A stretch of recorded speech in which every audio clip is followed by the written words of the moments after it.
Right. I'm so excited to welcome back onto Direction, Not Perfection, Jenn Trepeck. We have episode one, which I want to point everybody back to because it was so good. We talked about just rethinking willpower. If that word gives you like a feeling, it's definitely worth going and listening, and ending yo-yo dieting. And I'm sure every listener's like, amen, yes. But today we get to celebrate Jenn's new book release called Uncomplicating Wellness. And I'm pumped about this to the point where I feel like I really want to unpack the book together today. So I'm going to take the time to give everybody a quick summary of what we can expect. We're going to do some talk of cutting through contradictory health advice and how to spot the BS, build sustainable habits without willpower obsession, understand your body's signals instead of silencing them, and reclaim wellness as a supportive, not stressful part of your life. Oh, I'm so excited. Hi, Jenn. Hi, I'm so excited too. How has the start of this book release been going for you? Are you overwhelmed? In the best way. Mm, It's mhm, been a total whirlwind between, so we did a Zoom book launch so that people mm, from all over could join. And that was like a little mini summit that was amazing. And mm. then I had an in-person signing and like fireside chat in New York City, which was fun. And the best part has been hearing from people as they're reading or after they're reading when you hear from them exactly what you intended to offer and they're receiving that and that's what they're getting out of it. It's been the best. It's magic, isn't it? Exactly. It Yeah. takes one email of somebody going, I needed to hear that today. And you're like, then it was worth it. Then it was all worth it. Exactly. Exactly. Yes. So I guess we're just going to dive in, like deep Yeah. dive again. If people want to know you better, they can go back and listen to this first episode. I'll put it in the show notes. But I really want to make sure we get around to all this. And I am curious with this first little bullet of cutting through contradictory health advice and spotting the BS. Where did your brain go with this? Why was this so important for you? Because I think this is the land of where we're all living that creates the overwhelm. Mm. So today we hear broccoli is the answer to everything. And then tomorrow we hear broccoli is, causing cancer. And we go, so do I eat it or do I not eat it? Like we're really, and the premise of the entire book is that none of us need more information. What we really need is the filter through which we can evaluate all of the information coming at us. Good. Yes. So good. Keep That's going. I what was this just book like, is. oh, No, yes. yes. And so this is not a plan. It's not a 12-week guide to, right? Like it's not even a how to. I mean, there are tips and strategies and things to play with in every chapter, but it's really about shifting how we approach these things, how we think about things, and how we evaluate everything that's coming at us. So if you've ever felt like, you're overwhelmed by the amount of information coming at you. If your top Google search is how much protein is in, insert this food, right? Like this book is for you. Because we're all sitting here going, well, what am I supposed to do? And so many of the gurus, if you will, and even in the personal development space, like they make us feel like we're failing if we aren't, up at 3 a.m. and have run a marathon by 5:30 when the rest of the world is, still going, it's the middle of the night. Right. And so the truth is like none of that is actually required. Mhm. And the first piece of that is defining wellness. And I mean, we hear the word all the time, but if we ever just pause to be like, well, what does that even mean? Right. And what is wellness to me Mhm. versus you, Lindsey, versus the next person on the internet and you, listener? We all get to decide for ourselves. And I think part of the contradictory information and part of the BS is the assumption that other people's goal is our goal, or that even our doctor or our health insurance or the diet industry or the supplement industry, right? That any of these people in this space have the same goal that we do.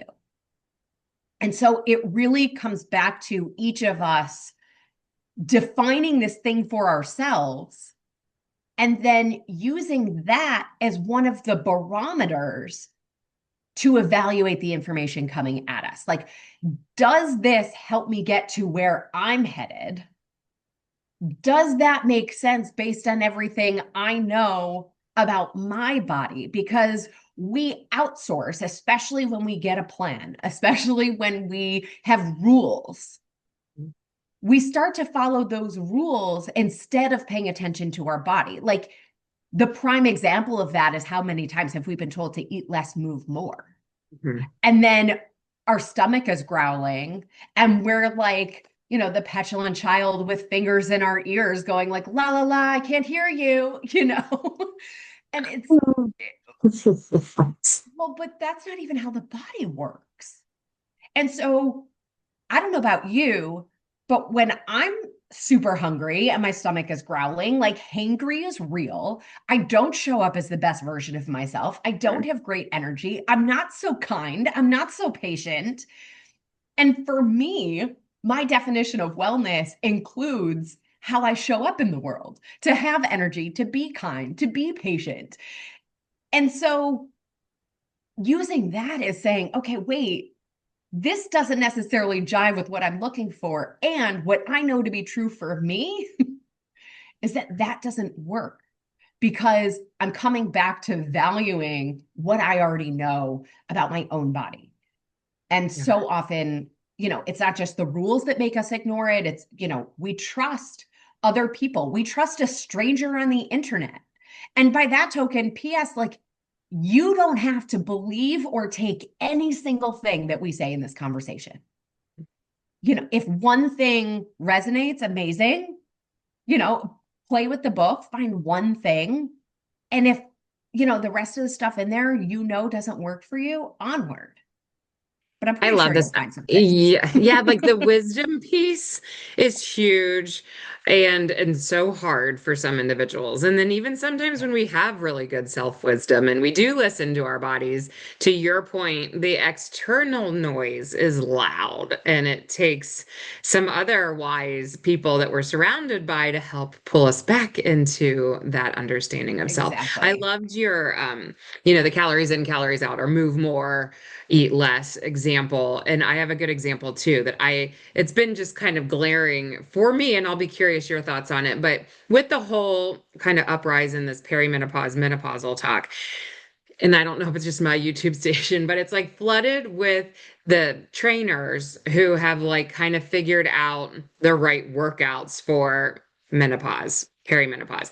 And why I'm Right. In bringing, air yeah, quotes. this quotes around because I'm a personal trainer, I'm a dietitian, and I could tell I was getting sucked into that a little bit. It was like if I'm not resistance, like heavy resistance training, if I'm not doing jump type activities, if I'm not, I'm like, but my body some days doesn't feel good doing that. And I needed to just walk and talk with a friend. And it was interesting, like I could tell my pendulum was swinging one direction of listening to over here. And now I'm like, okay, I got that wisdom, but now I need to bring it back to my body and what makes sense to me.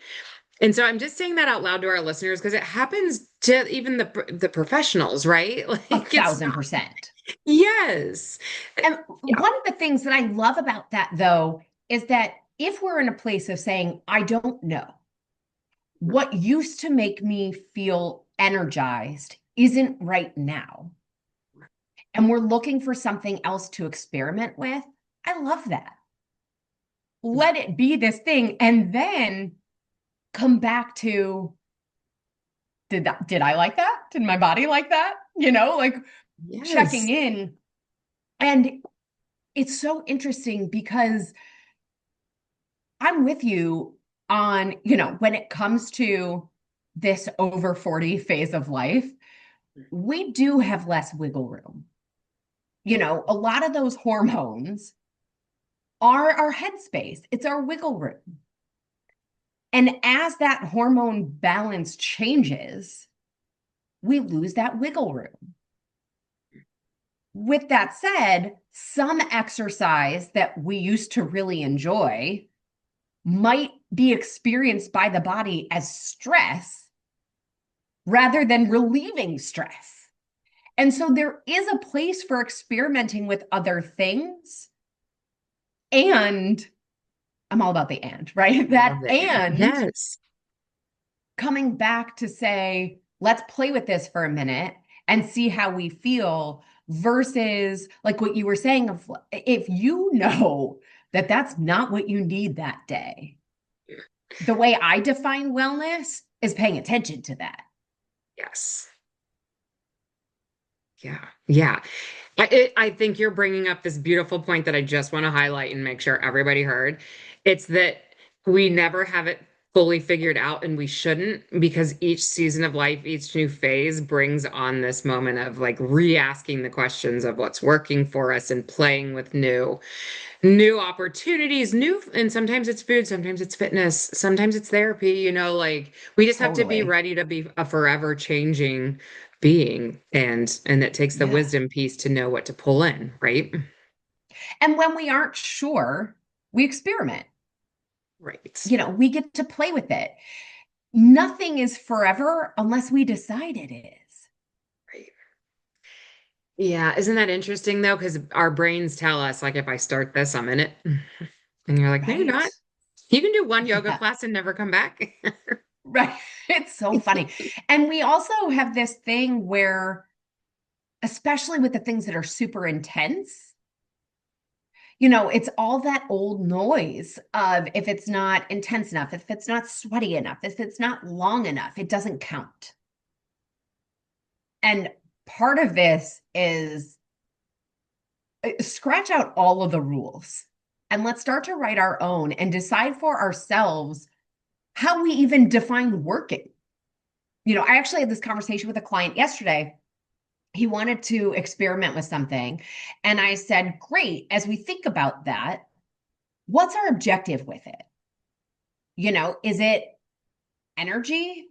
Is it mental clarity? Like, if we were to sit here after, this in particular was like some IV infusions, and so I said, if we were to sit here after doing a few and you said, it worked, I feel the difference, what would you notice? What would you be feeling? So at least we have an idea of what we're looking for and defining working, because so often we define working by the number on the scale.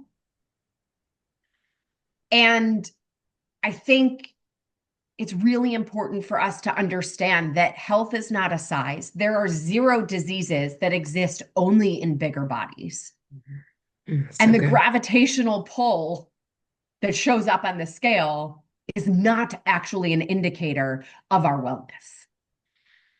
Thank you. Thank you. Yeah. That was said so kindly and differently than what I've heard. And I like it. And I agree. I so much agree. And it does take rewriting those rules to what we think our own success looks like, which I always feel like people need to be writing this stuff down. I liked your IV infusion example of in the moment, like, what did you like about it? I think we need to do a better job of capturing those feelings because they're kind of fleeting. You could go do a workout and come out of it in the morning being like, I'm so proud of myself in this moment. Ha, that feels good. I love the brisk air in my face in the morning. Oh my gosh, the stars are still out. And you could be having this great, amazing experience, and then it's kind of gone in the next half a day. And so it's like, how do we keep pulling that back in so we remember these things? And for Yeah. me, I love being able to look back on notes and what was important. What are your Yeah. And thoughts? I'm not great with journaling. I'll be, writing that stuff down. Like, I'm that person when people say it, I'm like, oh, okay. It's just not No my thanks. jam. Yeah. But I do a gratitude list every night before I go to sleep. And it forces me to reflect on the day and find 5 things I'm grateful for. Sometimes that's the workout. Sometimes that's, having energy. Sometimes it's, I'm grateful that I like paused in my day to help the person this old man, this happened last week. This old man had a walker. He was moving slower than a snail, approaching steps that go down to the front door of his building. And I also was headed to those steps to go into this building. And it was like, help the man down the steps. Like I walked over, how can I help you? Do you want me to take your walker? Do you want me to take your hand? Like, how can I help you? Yeah. And it was like, that was something I was grateful for that day, that I was able to get out of my own nonsense, and whatever rush I had going on to help this man down the steps. And so finding that thing that helps you reconnect to everything that is happening is incredibly powerful. Yeah, that's so good. That's so good. I love that you had the little voice too that came in that was like, help him. Because when we have Right. too much other loud stuff going on around us, we don't hear it, or Right. we or think it and be like, oh, he might not appreciate me. I'm sure he so appreciated you asking and helping him Right. down. Yes. Before we leave this specific topic, anything that we Yeah. missed on like spotting the BS, any of the So there's a chapter in the book called, it's my top 5 tips for digesting nutrition news. Hmm. And that's one that really, for every headline you read, you know, things to check in with yourself, questions to ask so that we can have a little bit of skepticism in a way that helps protect our own peace and our own mindset and our own progress. Because part of spotting that BS is in an effort to create consistency. Because the more we take in every single thing we hear as fact and fact for us, the more we end up with this like shiny object syndrome where we're not actually creating consistency in anything. And it's the consistency that gets us to where we want to be, no matter how you define Hmm. wellness. That's funny. That's like a constant client conversation that I have because the frustration that lies of like, I'm finally doing all the right things and I'm not seeing change. It always comes down to, but have we done it consistently over time? And then the magic happens. Yeah. And I talk about like, how are we measuring success? What are the tools that we're using for that? By the way, the scale and BMI are the absolute worst measures and the last ones to catch up to our effort. Oh, good. Yeah. So if if we're looking at the scale as our only metric or our primary metric, we're doing ourselves a disservice. Oh gosh. Yeah. And talk about the like first thing that would throw us off all of our healthy habits. Right. Yeah. This is why we're friends. Exactly. Right. It's because of this belief. I'm like, Exactly. preach, go. Yes. For sure. For sure. All right. So let's talk just for a minute about the building sustainable habits and the without willpower obsession type talk. Again, we have an episode on it, but give us the quick and dirty. Yeah. So I think when we end up with the plan that most of us decide, I'm starting whatever, I'm starting Monday, I'm starting January 3rd, I'm starting, right? Whatever day we decide we're starting, we have this grand plan and it requires 8,500 things and full on commitment. I hear it all the time. Well, I'm a 100% person. If I'm going to do anything, I'm going to give it 100%. And I'm going to say, don't. So that is an intensity that is difficult to maintain. So consistency and intensity are inversely related. So the more intense something is, the more challenging it is to be consistent with it. The less intense, the easier it is to be consistent. Our objective is to create the plan for our most hectic, chaotic, stressful day. Because we have more of those than that textbook day that happens maybe once or twice a year. But we create this plan in our heads that works on that textbook day. And then we think we're failing and something's wrong with us. Like, you haven't failed. Well, words. You haven't failed. The plan failed you because it didn't account for your life. And Right. I always say, too, if your plan has you opting out of life, if you are opting out of social plans because you want to eat at home, or you're opting out of social plans because you don't want to drink, or you are opting out of social plans because you have to get that, hour-long sweat session in,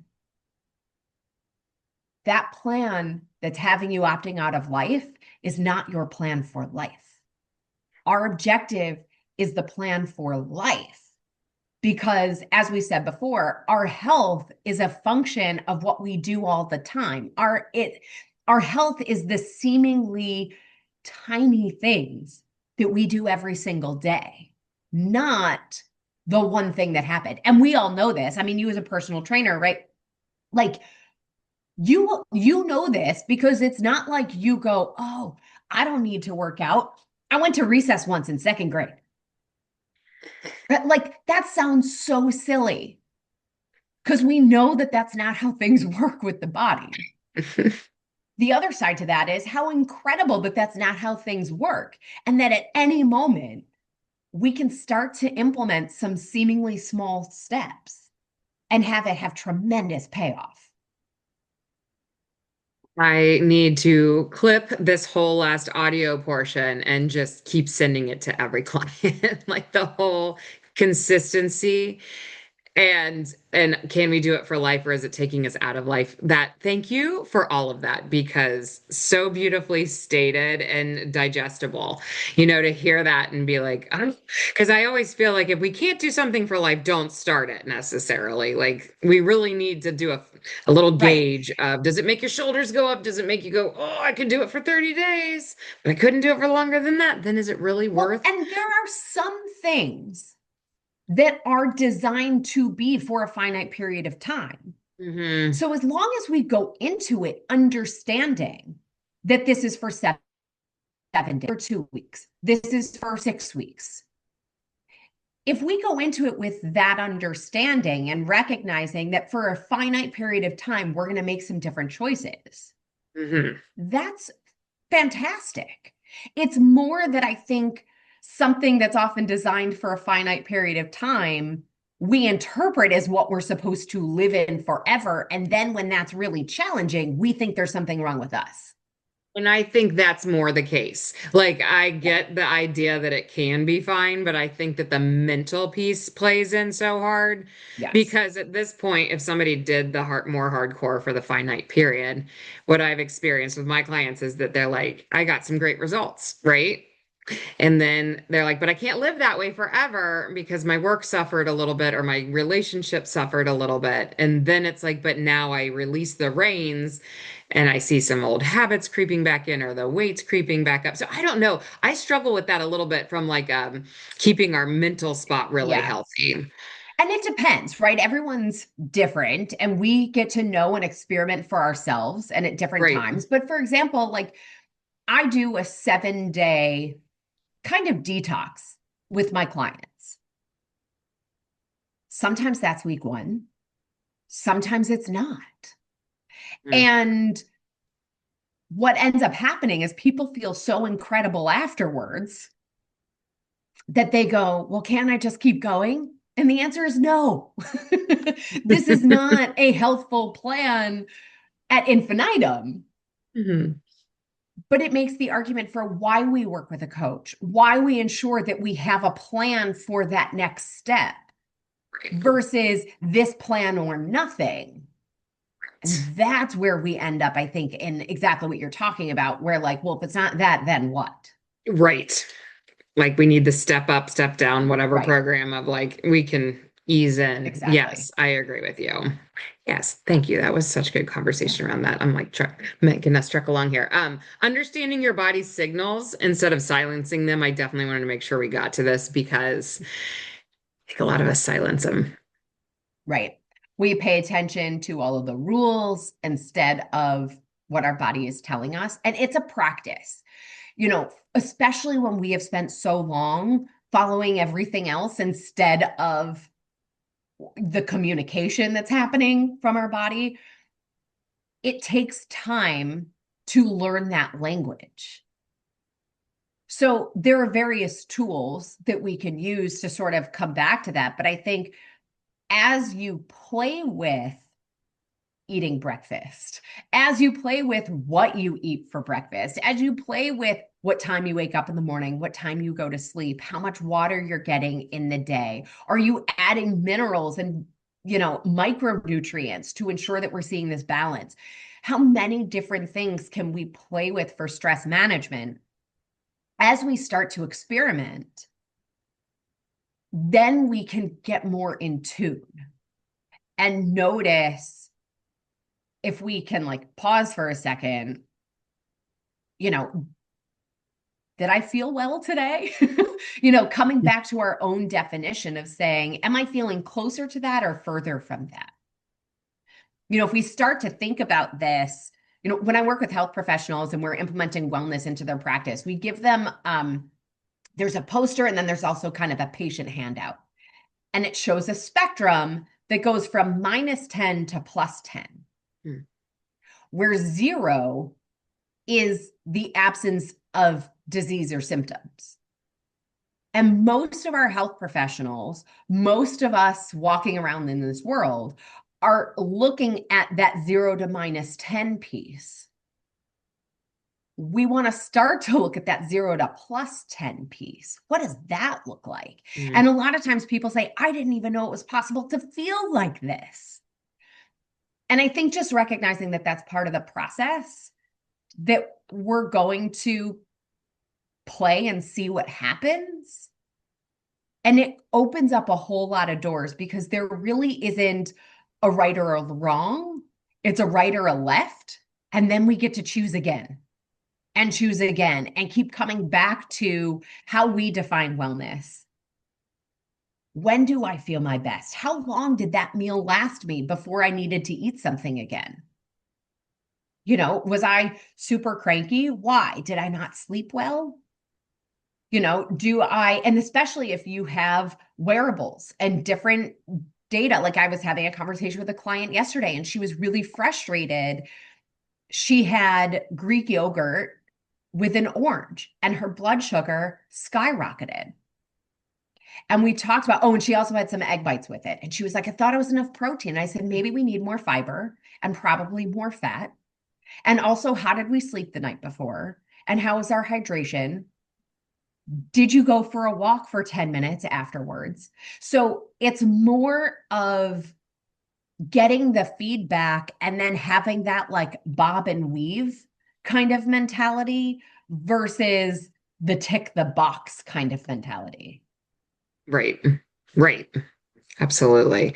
And I think this always comes back to, with that example, is that there's this, and you do a great job of this, but there's a foundation laying of habits and things that are good for our health and make us feel good. And then when we become a little bit more expert in the foundational layers, then we can have those wearable conversations, or it's people want to start with all the nitty-gritty stuff.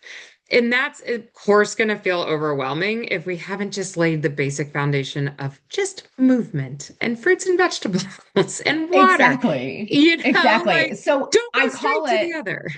yeah, exactly. So I call it the bio stack over the biohack. So biohack by definition is an incremental increase, technically 10%. Well, okay, 12% of the US population is metabolically well. So 88% of us are not fully well, regardless of whether or not a disease state has manifested yet. We're not well inside. So a 10% increase, let's just say we're at 30% health. A 10% increase is not noticeable. And of course, we're going to feel frustrated, right? 30 to 33%, we're not moving the needle enough to feel something. If we get that bio stack in place, right? These foundations, Then we can add the biohack. Then maybe we're at 80 or 90 and we go to 88 or 99%. And now we're talking, right? Right. We will never cold plunge our way out of not sleeping. Yeah, that's good. Full stop. You know, and don't get me wrong, I love me a cold plunge. And we have to put it in its place in the grand scheme of all of our efforts. Thank you for saying that. I think this is interesting. People are doing a better job of showing kind of that stacking and pyramid and how where and how things come into play. And I have a feeling your book's good about this too, but just that's such a great example of we can't cold plunge our way into that. Like, is it a piece of the puzzle? Yeah. Yeah, it could really be beneficial for individuals, but it's not gonna, yes, if you haven't corrected your foundational sleep yet, Right. then we're fighting an uphill battle. It's funny you mentioned cold plunge. I have to sidetrack for a second because a group of ladies and I today are going to go play in this recovery unit at a hormone clinic that has the cold Okay, I plunge. love it. So make Okay. sure your Yes. cold plunge is not colder than 55 degrees. So Oh, there's some really interesting new research that women, so this is the other thing with all of these biohacks and everything. It's like there's nuance that gets ignored. yeah. And so there's some more interesting recent research that women really shouldn't be in colder than 55 degrees Mm. because our body, and PS, not 55 degrees outside, but like a cold plunge of, below 55, that our body perceives that in a different way than a male body perceives that stressor. And so, you know, I was at a similar thing. It was an influencer event at a place in New York City, and they were trying to get all of the group through the cold plunge and the sauna, the whole experience quickly. Yeah. So they have a bunch of different small cold plunge pools. Yeah. Pool might be a generous term, but Yeah. whatever. Tub. Yeah. Yes. And I said Hmm. to a friend of mine who I was there with, I was like, these have to be different temperatures, but they didn't tell us, and it wasn't marked what was what. Hmm. So I said to the one of the guys who works there after we go through this whole thing, I said, "Are they all the same temperature?" And he's like, "No." And he started to tell me, and sure enough, I was in the coldest one, and I was like, "What?" I was like, "You need to tell people this." It's I was like, I said to him, and none of them, by the way, uh, were over like 50 degrees. And I hmm. said, by the way, also this is like a health influencer event. And Mhm. I said, there's some recent research that women really shouldn't be in something under 55 degrees. And he just like looked at me and was like, blink, blink, stare, no response. And I Like, was like, hello? okay, cool. Meanwhile, I could tell you by the design of the locker room that this was designed by men, but that's another story. Well, you have to nudge me because I don't mind the cryotherapy freezer to walk into that. I Same. obviously love the hot sauna. I love the red light. There's leg compressions that we're going to do. I have yet to Yes. go in the cold plunge. I'm terrified. You have to tell me to Okay. be brave. Here's the secret. Okay. Don't tiptoe. Uh, You gotta just, and full disclosure, mm, I don't get my head under because I don't want to wash my hair because yeah. my hair is Heck no. curly and I don't want to straighten it. So Yeah. I really go in like kind of up to my shoulders, right? A little around the Yeah. chest. But you go fast. Um, you got to just go in. And the trick is to control your breathing. I've heard You this. will sometimes it's 30 seconds, sometimes it's a minute. You'll pass a point where you don't even really feel it unless you like move kind of. So Hmm. I go in, I get to where I'm going to stand in this pool, and I just don't move. And I breathe in through the nose, out through the mouth, right? And you just control the breathing, focus on the breathing and slowing it down. Mm. Infinitely easier. And you can work your way up. Like if you start at 30 seconds, if you start at whatever, but see what you can do. Right. And I'll I let you love it. know. I'll let Yeah. you know. I can't I wait for feel you to come back. Yeah. I'll have the peer pressure today. So, okay. Reclaiming our wellness as a supportive, not stressful part of our life. And I know some Yeah. people are like, never going to happen. This always stresses me out. I always should do better, know better. You hear it all. If you're living in the land of the shoulds, Hmm. we got to take some steps back. Full stop. If your plan is causing stress, it is counterproductive. Because when we're living in that stress response, and by the way, like what we perceive as stress Hmm. mentally versus what our body experiences as stress are dramatically different. I Our believe that. body experiences the alarm clock as stress. Yep. Our body experiences our phone buzzing as stress. That's all below we get to the point of the things that we perceive as stressful. Right. So we have to come back and understand when, and cortisol gets a bad rap, right? But cortisol, the stress hormone, is incredibly important. It's what Hmm. gets us out of bed in the morning. We want it to follow sort of a natural pattern where it's higher in the morning and lower in the evening. So if what we're doing is creating stress, it is not helping our overall health. Because when cortisol is high, all of these other systems in the body do not function properly. I describe it as them shutting down because I think it's easier to understand it that way than to, try to wrap our head around. But essentially, like cortisol and insulin move together, right? If cortisol is high, our blood sugar is going to be high. If our blood sugar is high, we are not properly moving nutrients through our system. We are not using fuel properly, if it's staying elevated. Our immune system isn't working well. Our brain isn't working well. Our reproductive system isn't working well. So especially as we were talking about, women and our hormones, when cortisol is high, that hormone is almost like a precursor to the rest of our hormones that we typically think about and those sex hormones. So if that cortisol is high, everything else ends up dysregulated if that's high and staying high. Right. So pause and just be willing to say, listen, like, I got to rethink this plan because it is stressing me out.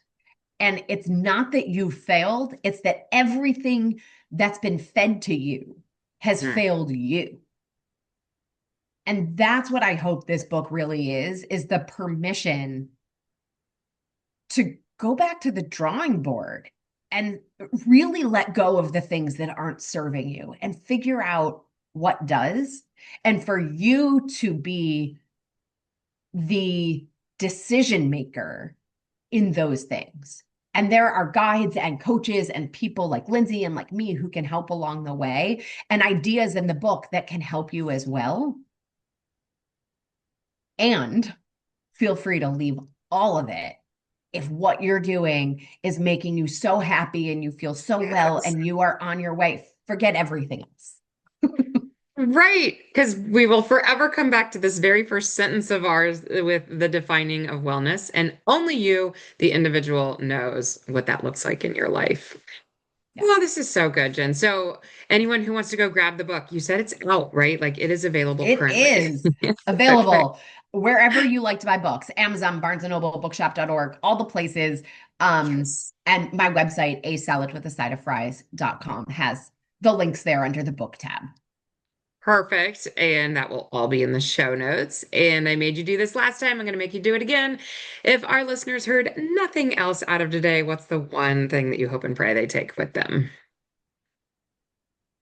You are the magic bullet that you are looking for everywhere else. And that's it. Drop the mic. Yeah. P.S. Yes. That's in the intro of the book. So, Okay. Well, it's but by perfect. the way, if that's where the book starts, Imagine where you get by the end. So Exactly. And I feel like you just titled our podcast today. So thank you. Come back again. Congratulations on your book. thank you so Thanks. much, Lindsey. Appreciate you.